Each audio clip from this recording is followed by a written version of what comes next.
This selection is from chapter 21. The date is September 3rd, 1859.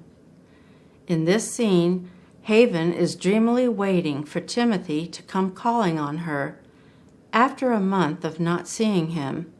The last time they did see each other, they'd had a terrible quarrel that turned out to be a misunderstanding on Haven's part.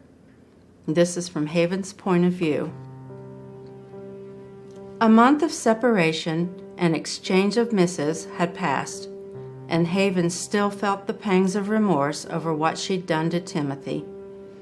If only she hadn't been so irrational, sending him away in a fit of rage over something she later realized never happened. She collapsed across her bed, exhausted from a morning out with Ma. They'd just gotten home from a luncheon hosted by Jeanette Trombeau for the September meeting of the Orphan Society of Lexington. Time for her Saturday nap. Ma opened her door a crack and peeked in. "You still awake?" "Yes, Ma, come on in."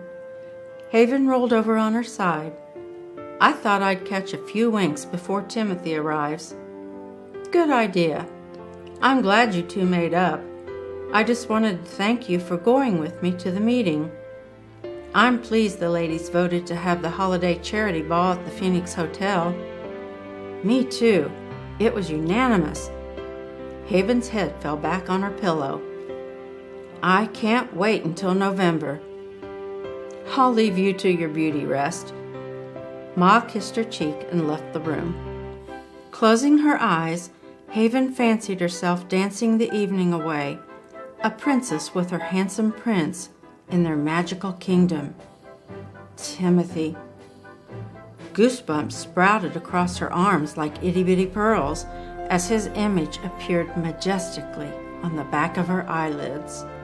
Restless, she sat up in bed, propping several pillows behind her, and gathered up a small bundle of Timothy's missives from her bedside table.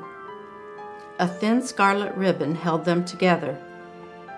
She ran her finger across the name on the return address and plopped back onto her pillow.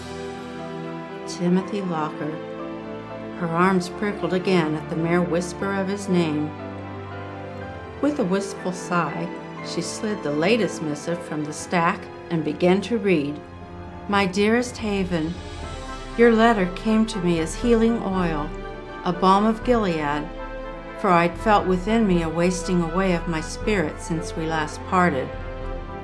How grateful I am that you reconsidered your allegation in regard to a certain female acquaintance. I feared I'd lost your favor forever, but I've since discovered the sweetest comfort, knowing I'll see you again. Haven, you possess all the desirable attributes of Christian character, and despite our differing backgrounds, I've concluded in my heart that it's you with whom I long to pursue a lasting relationship. Unless I hear from you otherwise, I will arrive in the late afternoon of the 3rd of September. All my love, Timothy." "I'm sorry, Timothy." Haven spoke to the parchment as if it could hear.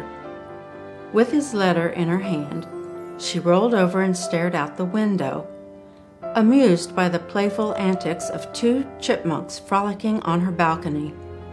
Her eyes grew heavy. Still time for a short nap. Wham! A downstairs door slammed. Haven bolted upright as the sound of heavy footsteps echoed through the house. "Becky? Haven?" Pa's gravelly voice bellowed up the stairs. "Harrison! Howard!" Why was Pa angry? She rolled out of bed and crammed Timothy's letter back in the drawer. Frantic, she slipped into her house shoes and flew out the door, catching up with Ma at the top of the stairs. They hurried down together. Harrison and Howard emerged from the parlor, headed toward Pa. Pa cleared the house of everyone but the Haywood family, and he made Hank's mammy, Ella, take Hank outside. What had Pa so riled?